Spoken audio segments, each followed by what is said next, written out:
I got into road racing kind of at the end of high school and was just like super keen and really green and just kind of went for it in races and had a few results that sort of combined with good timing where the team was taking on development riders.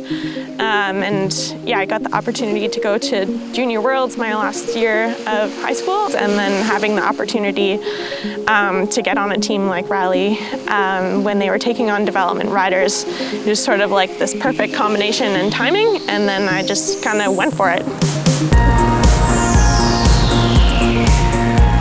I think my most memorable race was Worlds in Austria in 2018. It was my first elite Worlds, and my mom was there. That year I had been racing, like I was kind of surprising myself in races and kind of pushing past what I thought I might be able to do. I think there were 600,000 people like on the circuit, and just the energy was like nothing I had ever experienced before. We call this an off-season, but this is where all the work gets done for the actual season. And so it is important to be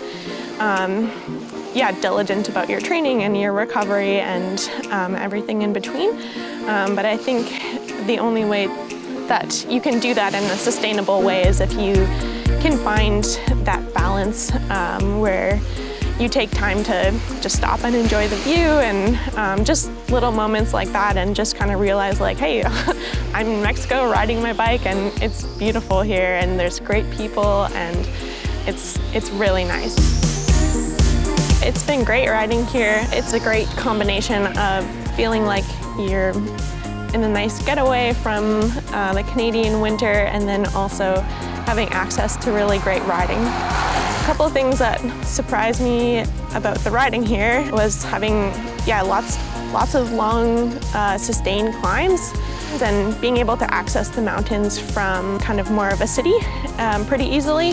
One thing that's really important for road cycling is to consider safety on the road, and I feel super safe here. Like the cars are really good with cyclists, and there's I've seen quite a few other riders out too, and so I always feel I'm never concerned about road safety here, and that's one of the major considerations I think when you're out training most of the day.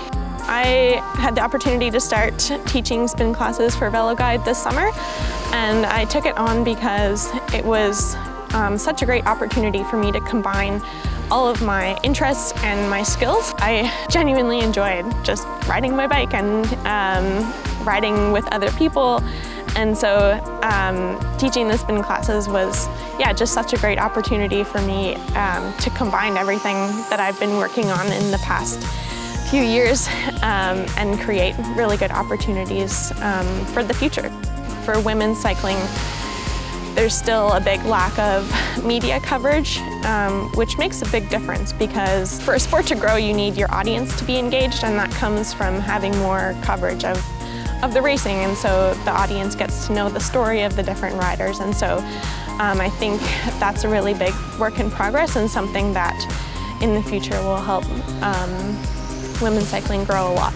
I think especially for women's cycling, like a lot of riders come into it later. So if you look at the peloton, it's full of teachers and doctors and people who have had full careers before they started racing professionally. So, you don't have to be 16 and focusing on getting on a professional team. Like, you really just have to focus on, taking your own opportunities. And if it's something that you want, then I think there's so many different paths to get to where you want to be.